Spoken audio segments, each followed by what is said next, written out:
بسم الله الرحمن الرحيم. السلام عليكم ورحمة الله وبركاته. أعضاء الجروب المحترمين، معاكم محمد الشربيني. دلوقتي الحمد لله رب العالمين وصلت عربية الأستاذ أحمد، بنقول له ألف مليون مبروك وتوصل لك بألف سلامة إن شاء الله. حالا نبدأ في فحص العربية كده سريعا مع بعض. طبعا أنا والأستاذ أحمد فحصنا العربية مع بعض لايف قبل ما نشتريها، ودلوقتي الفحص بإذن الله للجروب بإذن الله تعالى.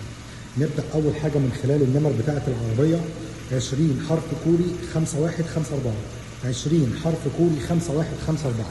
هنبص كده على ورق الفحص. طبعا ده ورق الفحص المعتمد يا جماعه، ده ورق الفحص المعتمد.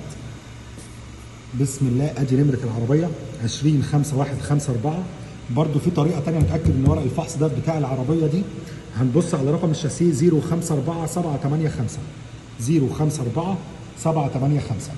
طبعا رقم الشاسيه ده بيبقى مكتوب عند حضرتك في العقد وموجود في الفحص وموجود على العربيه 054 785 زي ما هو موضح في ورق الفحص.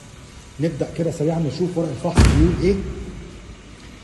ورق الفحص هنا بيقول ان العربيه ما حلتش ولا مسمار، ما فيهاش تغيير نهائي، ما فيهاش تغيير نهائي. ده الفحص بتاع كوريا يا جماعه المعتمد. تمام، عارفين ان هنا طبعا في كوريا ما بيعتمدوش البويه او تلقيط المعجون في الفحص، ومش اي معجون، بيعتمدوا السمكره. لكن تلقيط المعجون او سكينه المعجون او الكلام ده كله بدون سمكره، يعني على البارد زي ما بيقولوا، ما بيعتمدوهاش. لكن لما بيحصل تسخين او سمكره بيعتمدوها. نبدا كده نشوف سريعا. بسم الله الرحمن الرحيم. هنفحص بجهاز البويه معانا هنا. هنجيب المليمتر او المايل، بنشوف البويه بتاعه الفابريكا بتبقى كده يا جماعه، بتبقى 4 او تحت ال5. طول ما احنا تحت ال5 كل ده الفابريكا. ليه بقى تحت ال5 وهنلاقي ارقام مختلفه؟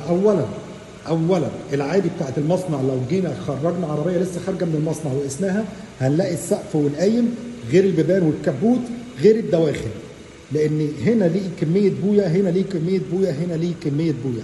يعني وليكن مثلا السقف بياخد مثلا 3-4 وش بويه، الكبوت ممكن 2 أو 5، يعني على حسب. لذلك بيبقى فيه تغيير ارقام. بس طول ما احنا تحت ال5 كل ده الفابريكا. والبويه دي او المقياس ده على البويه الكوري، لان البويه الالماني غير البويه الامريكي غير البويه الكوري.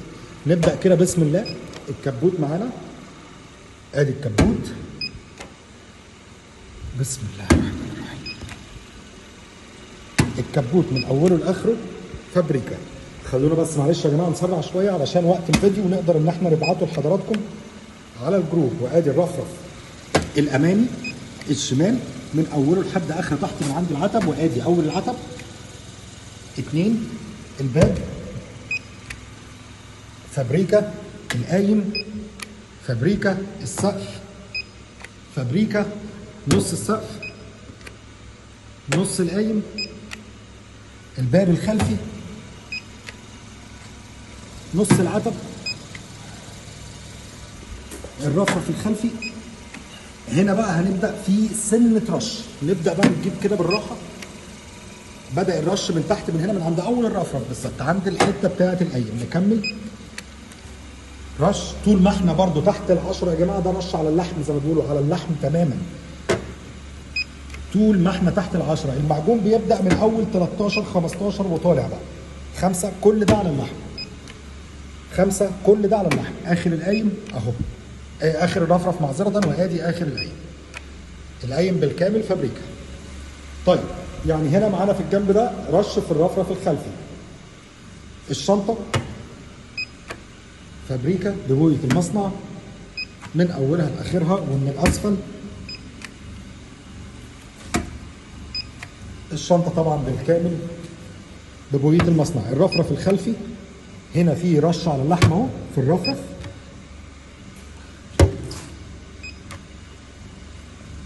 الشفة بتاعت الرفرف.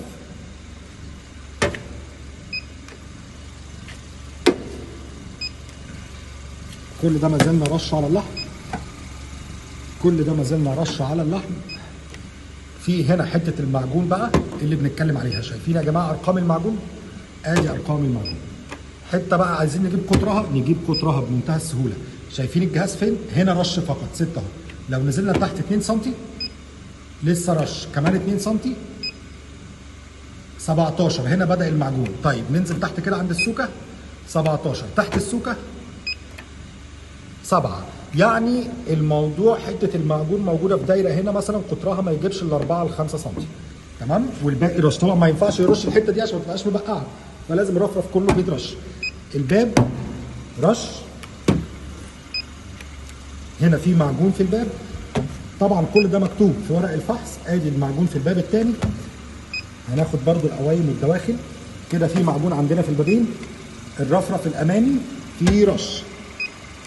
الرفرف الامامي فيه رش. تمام كده.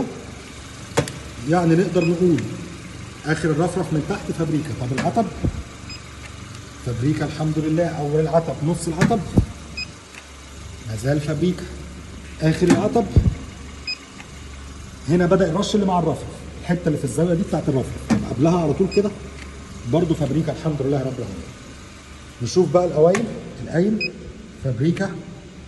القايم بالكامل الحمد لله من اوله لاخره فابريكا. السقف برضو فابريكا هو من اوله لاخره ما شاء الله. طيب الدواخل بقى اللي عند البابين اللي فيهم المعجون. البابين اللي فيهم المعجون بسم الله. ادي الدواخل يا جماعه فابريكا من عند العتب وفوق العتب مباشره الحمد لله الدواخل فابريكا. طيب ومن الخلف برضو نبص كده على الدواخل فوق العتب لزياده الاطمئنان. نشوف هل الرش ده دخل لجوه او في معجون جوه ولا حاجه. لا الحمد لله دواخل العربيه فابريكا. يعني اصبح عندنا الجنب اليمين راشش، البابين فيهم معجون فقط. نبدا نبص على العربيه من الاسفل.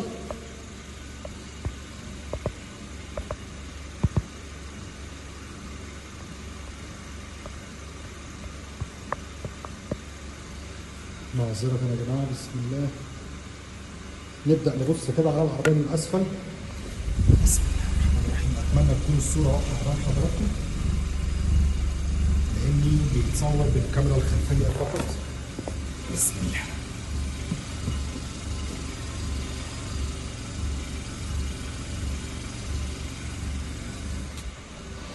نبدأ نتفرج على الشنطة وبقية دواخل العربية ونطمن على كل شيء.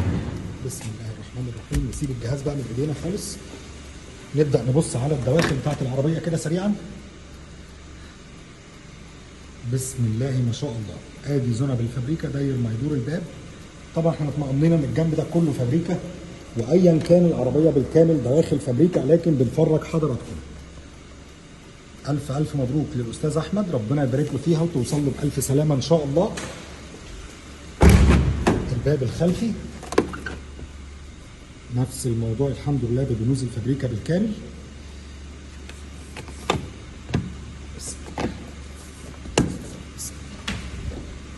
نبص كده على الشنطة بقى. أدي الجناح الخلفي اليمين، معذرة الجناح الخلفي اليمين بالبنوز الفابريكا والسيليكون. الجناح الخلفي الشمال بجنوز الفابريكا والسيليكون. مسامير الشنطه اهي ما اتحلتش. العربيه ما شاء الله مش حله مسمار. بسم الله الرحمن الرحيم. نبص كده على فرش الشنطه بالكامل امام حضراتكم وارضيه الشنطه. ادي الفلاتو بتاع المصنع. بسم الله ما شاء الله. ارضيه الشنطه داير ما يدور، حاجة ممتازة جدا جدا جدا ما شاء الله تبارك الرحمن. ده يا جماعة مجرد وساخة، حاجة منقطة يعني. وادي السيليكون بتاع الخلفية او المراية او الستارة او ايا كان المسمى. ما شاء الله تبارك الرحمن. نبص كده سريعا تحت الكبوت. معذرة الفيديو طول الوقت غصب عني. بسم الله الرحمن الرحيم. ادي طبعا الستيكر بتاع الكبوت الاصلي، وادي مسامير الكبوت من ناحيه الشمال، ومسامير الرفرف الشمال، البطاحه الشمال بالسيليكون والبنوز الفابريكا اهي امام حضراتكم. وادي من عند الفخده الاماميه برضه بنوز الفابريكا واضحه. بسم الله ما شاء الله. العربيه ممتازه. وادي البطاحه اليمين بالسيليكون والبنوز الفابريكا. هنا حوض العربيه وهنا مفتوح امام حضراتكم. بسم الله ما شاء الله. بسم الله ما شاء الله. طبعا الناس سمع صوت المكنه حاجه فوق الممتازه، المكنه الجي تي اي. نبص كده على نظافه المكنه، المسامير بتاعت المكنه ما اتحلتش، دي من الحاجات برضو اللي لازم ناخد بالنا منها يا جماعه.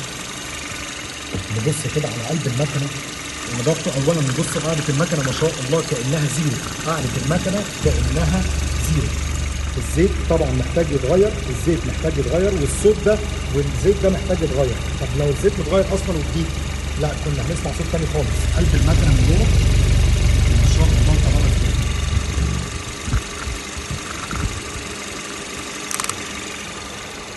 مروحه التبريد طبعا اشتغلت عشان العربيه سخنت.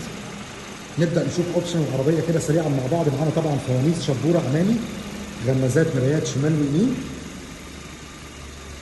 الجنط ال 17 الاوريجينال. الجنط ده بيجي في العربيه دي بس يا جماعه، في العربيه الكامله فقط. كيلس انتري او بصمه خارجيه شمال ويمين طبعا. معانا هنا سخانات كراسي خلفيه شمال ويمين. حاله الفرش بتاع الباب، حاله الفرش من الخلف او البيبان الخلفيه او الباب اليمين، كل ده مش مقياس. المقياس بتاع العربيه هو حاله الفرش بتاع السواق، باب السواق وكرسي السواق، لان هو ده بيكون اكتر كرسي مستخدم. طبعا وحده سنتر لوك كامله ومرايات كهرباء. حاله الفرش بقى بتاع باب السواق ما شاء الله تبارك الرحمن. كرسي السواق اهو بسم الله ما شاء الله، بسم الله ما شاء الله. طيب نبدا نخش جوه العربيه. معانا طبعا موفر بنزين، الكرونيك درايف، معانا تحكم بالاضاءه الداخليه والتحكم الكامل في الطاره، اضاءه اوتو، عداد 72,000 كيلو فقط، وبرده موضح العداد في ورق الفحص اهو نوريه لحضراتكم. ادي العداد اهو 72,000 كيلو بسم الله ما شاء الله. البصمه الداخليه الستارت انجن، الكاسيت الاوريجينال، سي دي وبلوتوث واي او اكس ويو اس بي، وهنا مدخل خاص للولاعه وهنا مدخل تاني للشاحن.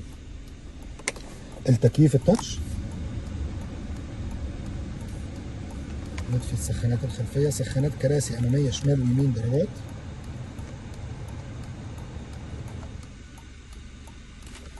العربيه معاها الاثنين مفتاح بتوعها.